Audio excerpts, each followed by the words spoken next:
Welcome to the Real View podcast, where Ohio Realtors connect you to innovators and influencers, keeping you with the real view of real estate. Whether you're a broker, agent, first-time homebuyer, industry leader, or just happen to stumble upon our podcast today, you can expect to hear tips, tools, tricks, interesting information, and so much more from the experts in Ohio's real estate game.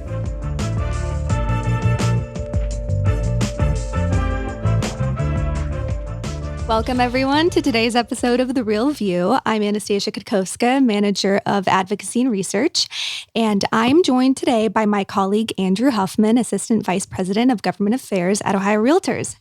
Andrew has been the driving force behind our lobbying efforts for House Bill 466, which recently passed the Ohio State House. Andrew, it's great to have you here. Thanks, Anastasia. It's a pleasure to be here today. Absolutely. And today we are honored to have with us two outstanding legislators who sponsored this bill. Representative Jean Schmidt, serving her second term in the Ohio House for the 62nd District, and Representative Sean Patrick Brennan, serving his first term in the Ohio House for the 14th District. Thank you both for being here today. Thank you. Glad to be here. To start, I would love for you both to share a little bit about yourselves, your journey into public service, and your districts. We'll start with Representative Schmidt. Could you tell us about your background and kind of what led you to public service?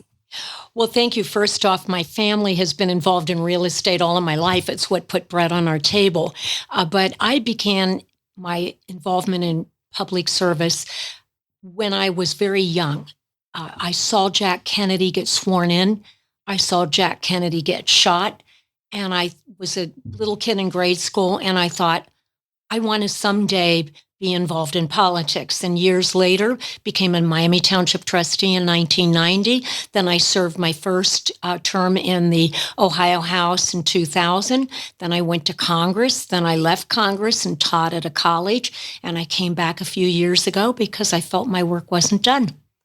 That's incredible. And Representative Brennan, you are a first-year legislator. Could you share a bit about what led you to serve the 14th District? Sure. So I guess it all starts growing up with my grandma. My grandma, all she watched was CNN when I was a teenager. So we talked politics every day at the dinner table. And government was my favorite class in high school. In fact, Mr. Kohler is still teaching government at Sandusky St. Mary's, where I graduated. I was an international studies / poli-sci major at University of Dayton. And in 2003, living in Parma at the time, I didn't like the direction my city was going.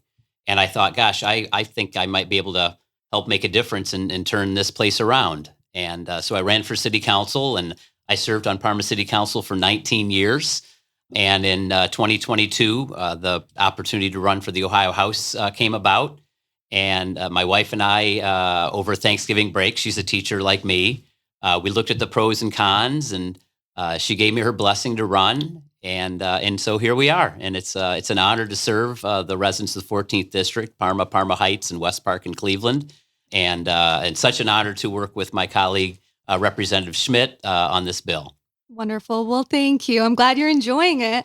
Now, before we dive deeper into the specifics of House Bill 466 with our legislative guests, I want to turn to you, Andrew. You have been at the forefront of our advocacy efforts. Could you share with our listeners today why we at Ohio Realtors decided to champion this bill? Yeah, thanks, Anastasia. You know, we have long advocated for the use of written representation agreements. And when I say we, I mean realtors as a whole.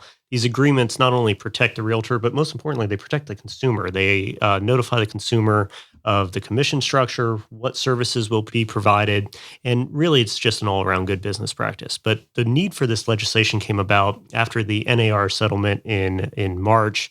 Those changes that took effect as a result of those the settlement, first, no longer will brokers be able to provide identify compensation and communicate that through the MLS. And secondly, it requires realtors working with buyers to enter into written representation agreements with those buyers. And so while the settlement applies to realtors, we found out that we had this kind of two-tiered system where it didn't apply to non-realtors. And so for the sake of consistency, for establishing one set of guidelines for the entire state, we knew we needed to pass something. And that's how House Bill 466 came about. We wanted to work quickly to get this done because the settlement language, those changes took effect August 17th. And so we knew we needed to get something passed by this summer. So that's really what was the genesis of it. So what exactly does House Bill 466 do? Yeah, so House Bill 466, it does a number of things, but requires written representation agreements to be entered into by all real estate licensees, not just realtors. So we have that consistency throughout the state. And it also applies to both realtors and non-realtors representing buyers and sellers. So that was important to have that for the seller as well, those protections for the seller. So for those representing sellers, the agreement must be entered into before marketing or showing a seller's residential property. For those representing buyers, the agreement must be entered into prior to making an offer to purchase or lease residential property. And for the leases, we've gotten some questions about that. This would only apply to leases lasting over 18 months. So that's pretty consistent with some other documents that needed to be provided for some of those longer leases. And really, at the end of the day, this just ensures that all licensees are entering into these agreements. And we really wanted to avoid a situation where we had non-realtors operating under one set of standards, realtors operating under a different set of standards. So having that consistency is vital. I should also point out that the agreements in House Bill 466 establishes a standard for what the agreements must contain. And so some of those things that must be included in the agreement is an expiration date, some fair housing language, whether the relationship is exclusive or non-exclusive, the terms of compensation, and a statement that the fees and commissions are negotiable and not set by law. So when we started this process, I think Representative Schmidt, we had a meeting with you. Gosh, you called your sister up, I did. who's one of our members, and said, "Is this a good idea?" And that's kind of what started this whole process. Representative Brennan, you were so kind enough to jump in on this. You knew it was good for consumers, good for the industry. And that's kind of what kicked off House Bill 466. That's awesome. Thank you, Andrew. And Representative Schmidt, building on what Andrew just shared, could you please tell our listeners a little bit about why you felt it was important to sponsor this legislation? Well, first off, growing up with people in my family that bought and sold real estate, my father had his own realtor's broker's license. My brother had his own business. My sister has been selling real estate for the past almost 40 years. I understand a little bit about the language and some of the problems and challenges. And when Andrew came to my office, I wanted to make sure my sister was comfortable with the ideas that he was presenting. And Andrew looked at me and said, "I think you should carry the bill." And so working with Andrew and many realtors, including my sister, my nephew, very dear friends, we were able to get something accomplished in a very timely manner. And I was very proud that Sean called me and said he'd like to be part of it because it's a bipartisan issue and it needs to have bipartisan folks creating the language. Definitely. That meeting was one of the best meetings I've had at the State House. And your sister did a wonderful job. I swear I didn't prep her before that meeting, but it was like she was reading off the talking points. I mean, of the importance of this legislation. It was amazing. Oh, that's awesome. And Rep. Brennan, what aspects of House Bill 466 resonated with you? Right. Yeah. So I just want to preface this by saying I've been hoping to work on a piece of legislation with Representative Schmidt ever since I got into the legislature, because I've always just had a great respect for her. And we're both marathon runners. For the listeners, I'll be running my 116th marathon coming up next Saturday in Akron. Oh, so wow. I'm pacing Akron next weekend. And she's run About over almost, I think it's 180 now. I've lost count. Gotcha. I keep very meticulous count of them. I still can't believe I ran one, let alone 115. But anyway, when I read the co-sponsor request, I thought it reminded me of when my wife and I bought our house almost 30 years ago in Parma. And we actually did a real estate agreement with our real estate professional. And as a young man, I really didn't know much at all about buying a house. And so the way I looked at this was it could particularly be educational to first-time home buyers, because as Andrew mentioned a moment ago, it makes it clear who gets paid and how much they get paid, what the responsibilities are of each party.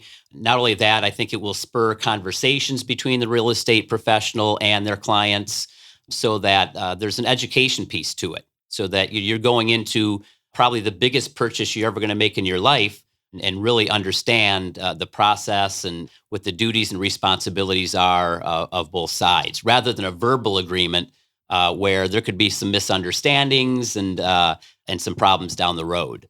Absolutely, yeah. Being a first-time home buyer or a prospective first-time home buyer, I can see how challenging it is to know what's ahead. Not a lot of people know what goes into buying a home. So it's so important to have that transparency and that education piece. So what were some of the biggest challenges you faced while moving this bill through the legislative process? Were there any key moments or turning points that helped secure its passage? Actually, no. Of all the legislation I've ever dealt with in my entire career, this was the easiest. And it's for many reasons. One, the Missouri issue set in stone what needed to be done, not just in Ohio, but across the nation. Number two, working with Andrew, who really had a specific idea of how we would execute the Missouri issue in Ohio. Number three, working with a great administration that said, this is a priority. We're going to do it and do it quickly. Did we have any opposition? There was no opposition, but there were a number of stakeholders that we had to negotiate that we put with. together. Yeah. Mm-hmm. Yeah, we got stakeholders together to allow them to flesh out their concerns so we could get it resolved before we dropped the bill. But once we dropped the bill, it was a very smooth process, both in the House and in the Senate. And it was signed into law rather quickly. And again, I mean, I've been at this business a long time, and this was the easiest piece of legislation and probably one of the most important, not just for folks in the real estate business, but buyers and sellers of real estate. Mm-hmm. Well, and when we talk about the process, this legislature hasn't been known for passing much legislation. 55 bills. And we introduced this, the last week in March, and Right. we were able to get through both chambers by the end of June. So about 3 months. That is that's unheard pretty of. crazy. Unheard of. The governor did a wonderful bill signing ceremony at the state fair. That was one of the coolest experiences. I don't think it was cool, Andrew. Well, it was a little hot. It was a little hot, but that was one of the I've been to a number of bill signings, and that was a really neat experience because nothing makes you more proud to be an Ohioan than I think going to the state fair and to be a part of that. It was just a really cool experience. It was a cool experience. Yeah. Yes. I would say as the new guy, it kind of spoiled me because it did happen relatively quickly. But I would attribute to a couple things. First of all, the bipartisan nature of the bill, which is, the reason I came to Columbus in the first place is, I taught my students in the classroom the importance of being civil, working with folks on the other side of the aisle, because I taught government for a long time. And this bill is a testament that when both parties come together in good faith to get something done to benefit the residents that we represent, it can happen. And I would also say, Andrew, I mean, you are just a consummate professional. Not only did you keep us informed of everything that was going on, you kept the other members of the committees informed and answered their questions. And we did have to amend the bill a couple of times. So being willing to work with folks who had some objections or suggestions on the bill. I think that was all the secret sauce to get it done.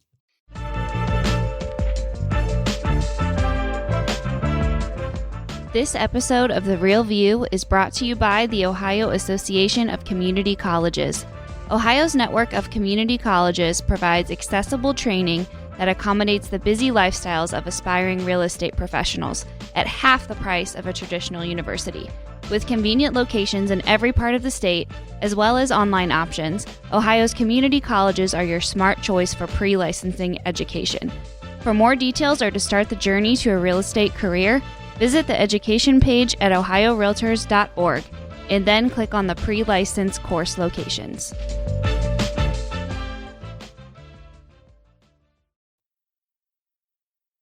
Yeah, absolutely. And like I said before, transparency is a central theme of this bill. In your view, how does House Bill 466 help build trust between real estate professionals and the public? Well, I think for the buyer and the seller, there's clear language as to the responsibility of paying the realtors that are involved in the process. Because of the Missouri decision, the responsibility for payment actually rests with the buyer. And if you're a first-time home buyer, you may not have the wherewithal to pay for an expert to help you through the process.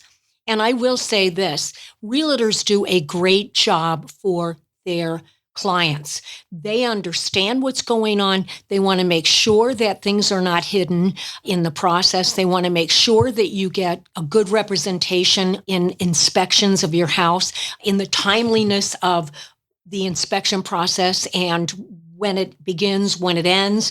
All of those things are critical because the buyer, especially a new-time buyer, doesn't understand that they may be able to get out of an issue if they only understood that that window was open. So that is critical to make sure you have a realtor involved in the transaction. But the realtor has to be compensated for the service because it's not that easy to make things happen. What's the average sale in Ohio for realtors? How many houses do they sell a year? Oh gosh, less than 10, I believe. Less than 10 a year. So you have to look at the compensation and say, well, geez, criminy, I'm only going to sell 10 houses a year, and this is my full-time profession. Maybe I need more than $1,000 in the process because that would be $10,000 a year. So, yeah, well, everything's negotiable. But it's all negotiable. Yeah, that's the key, and that's I think what we highlighted. In fact, we included language in this bill saying that the compensation is not set in law. No, it's fully negotiable. It can be paid by the buyer. It can be paid by the seller, or both, or both. And so I think that was Representative Brennan, you talked about changes that were made to the bill. That was a change that was suggested by the Senate. And I think it was a great suggestion. And we were able to include that in the bill. So really going back to the transparency piece, showing buyers how their commission is paid is critical. I know when I bought my first house, that wasn't as clear to me. And so I really do think this is a huge step forward to the transparency piece. Absolutely. And I think it's good for the profession because it does, I guess, in the eyes of the buyer or seller, give you a positive view of your real estate professional. I look back on when we bought our house, and it was a very pleasant experience because I knew exactly what to expect of my real estate professional. I knew what my duties were. So I think the other thing is that when you're helping someone through that transaction, maybe you've done it 1,000 times before. So you might forget to mention something in the conversation, and then it might come up later on, and the buyer or seller is surprised by it. So if we've already set the expectations at the beginning of our relationship, I think they're going to have that positive experience, and it's going to improve the view of real estate professionals in the eyes of buyers and sellers in the state of Ohio. It also sets a level playing field for brokers that are maybe confined to the state of Ohio or maybe to a city or a region to compete against the national brokers. And now you're having the same contract. So it's a level playing field from that aspect. But again, as Sean said, it really helps the people that are buying and selling understanding their responsibilities and the responsibilities that the realtor has with them. Mm-hmm. Definitely. Thank you. And what message would you both like to convey to Ohio residents about House Bill 466? Well, I think that it was necessary for a couple of reasons. One was the issue in Missouri where there was a lawsuit because somebody didn't like the fact that the seller was responsible in Missouri for paying the realtors their commission. That was what necessitated the bill. But you also needed something in Ohio law because we're having outside influences like Zillow and other commercial entities that really don't have a realtor involved in it. Now, everybody's on the same playing field, and the people that are buying and selling their house are getting a written agreement that they can understand and is equal on both sides. Yeah, I mean, I guess I just echo what I said before, that it's a consumer-friendly piece of legislation. 18 states do it already, I think. I think we're up to almost 25 now. And many states are following our lead. We were able to, again, pass this so quickly. Other states are following our lead on this one and implementing similar language. Right. And I've talked to several realtors up where I am, up in Cuyahoga County, who have done them over the years. And again, as a potential buyer or seller of property, it's just nice to know that there is a level playing field now. That is going to be the expectation when being involved in a real estate transaction for a residence anyway, that there's going to be this contract with the expectations and responsibilities laid out right at the beginning. Mm-hmm. Definitely. And thank you both so much for your advocacy on this. I know both of you are very strong supporters of homeownership. And for our listeners, House Bill 466 takes effect on October 24th.